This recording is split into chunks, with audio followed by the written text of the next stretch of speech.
Signal සම්බන්ධ IC එක power amp එක.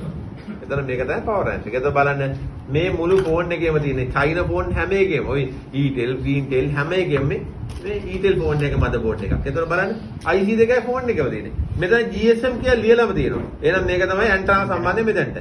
එහෙනම් ඒ ඇන්ටනා ලයින් එකෙන් කෙලිම මේ IC එකට මේක තමයි power amp එක.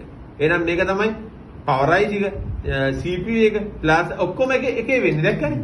එතකොට මේ ලෝකේ තියෙන ඕන ෆෝන් එකක් power amp එක ගාලා විසි කරත් ෆෝන් එක ඔන්න වෙනවා. එතකොට power amp එක තියෙන්නේ මොකක් සඳහාද?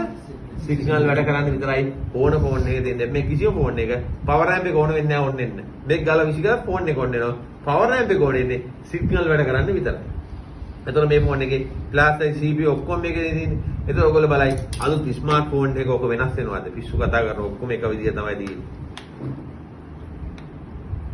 එතකොට මේ සති ඉතුරු ඔක්කොම කතා කරන්නේ මේ IC ගැනනේ. ඉතින් කොහොමද බලන්න අමතක වෙන්නේ? එහෙම අමතක වෙන්නේ නැහැ මේ. හරි. මොන මේ ගාවල් තියෙන්නේ. දැන් බලන්න මේ ෆෝන් එකේ මම එදා කිව්වනේ බෑක් කවර් දැම්මම සිග්නල් එන්නේ නැහැ කියලා එදා කිව්වනේ. බෑක් කවර් ඇන්ටනා තියෙන්නේ කියලා කිව්වනේ. එතකොට බලන්න මේ හැම ස්මාර්ට් ෆෝන් එකේම මේ වයර් කෑල්ල එනවා. මේ වයර් කෑල්ල තමයි සිග්නල් එක ගෙනියන වයර් කෑල්ල. එහෙනම් ඒක වදින්නේ මෙන්න මෙතනට. එහෙනම් එතනට වදිනවා නම් එහෙනම් ඒක ඇන්ටනා වදින තැන තමයි මෙන්න දින power amp එක. ඒකද ඔයගොල්ලෝ බලන්න මේක හරි 4 IC එකක් නේ දෙක පැත්තක් දිග නැහැ නේද කියලා. මං කියන්නේ 2ක් විතර එහෙම වෙන්න පුළුවන් කියලා. එතන මෙන්න power amp එක.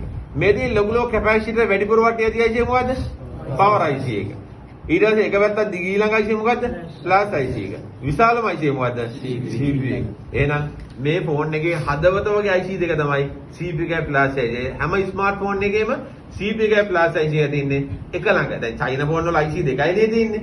හැම ස්මාර්ට් ෆෝන් වල CPU එකයි plus IC තියෙන්නේ එක ළඟ. දැන් මේ ෆෝන් එකේ plus IC ගලලා වෙන බෝඩ් එකක ගිහුවොත් ඔන්නේ නැහැ. හැබැයි plus IC එක CPU එක දෙකම ගලවලා ගිහුවොත් ඔන්නේ නෝ. දැන් මට අවිල කියන කාලේ කියන්නේ මුළු ෆෝන් එකම කියලා කියන්නේ මේ දෙක විතරයි. එතන මේ දෙකේ තමයි ප්‍රෝග්‍රෑම් එක නැත්නම් GV නැත්නම් පණ තියෙන්නේ මේ දෙකේ විතරයි. එතන power IC එකේ එහෙම ප්‍රෝග්‍රෑම් එකක් නැහැ. එතන මේකේ තමයි ප්‍රෝග්‍රෑම් එක තියෙන්නේ. දැන් කස්ටමර් කෙනෙක් ඇවිල්ලා මට කියනවා මගේ ෆෝන් එක මුහුදි වැටිලා මාස දෙකක් විතර කීයක් ගියත් කවන්නේ හදලා දෙන්න පුළුවන්ද කියලා අහුවොත් මේ සීසන් ඔක්කොම අයින් කළා මම ඒක තමයි ගන්න. ඇයි කීයක් ගියත් කවන්නේ හදලා දෙන්න පුළුවන්ද කියලා අහුවනේ. එතකොට මම කරන්නේ දැන් මේක මුහුදි වැටිලා බෝඩ් එක ඉරලා නිකන් පප්පඩ වගේ ඇල්ලු ගමන් කැඩලෙනවා. හැබැයි IC දිරන්නේ නැහනේ. එහෙනම් මම Facebook එකේ ඇඩ් එකක් දාලා හරි රුපියල් 500,000කට ඕන ෆෝන් එක මද බෝඩ් එකක් ගන්න පුළුවන් පැත්තට දාපුවල් පොඩ්ඩක්.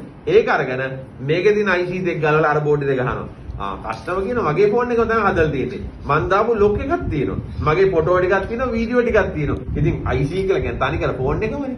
මේ IC දෙකේ තමයි ඕන ෆෝන් එක ප්‍රෝග්‍රෑම් එක තියෙන. නැත්නම් GV නැත්නම් පණ තියෙන්නේ. හරි. එතකොට මේ IC දෙක ගලවලා ගැහුවා කියන්නේ මදර් බෝඩ් එක මාරු කරා සමානයි. දැන් එහෙනම් අර ඔයගොල්ලෝ හෙන්න ලොකුවට හිතන් හිටිය ෆෝන් එක අපි දැන් තුට්ටු දෙකටම දාලා තියෙන්නේ. දැන් ගණන් ගන්න අතර පස් වෙලා තියෙන්නේ. එතකොට ලෝකෙදී ඕන ෆෝන් එක මේ IC දෙක තමයි ප්‍රෝග්‍රෑම් එක තියෙන්නේ.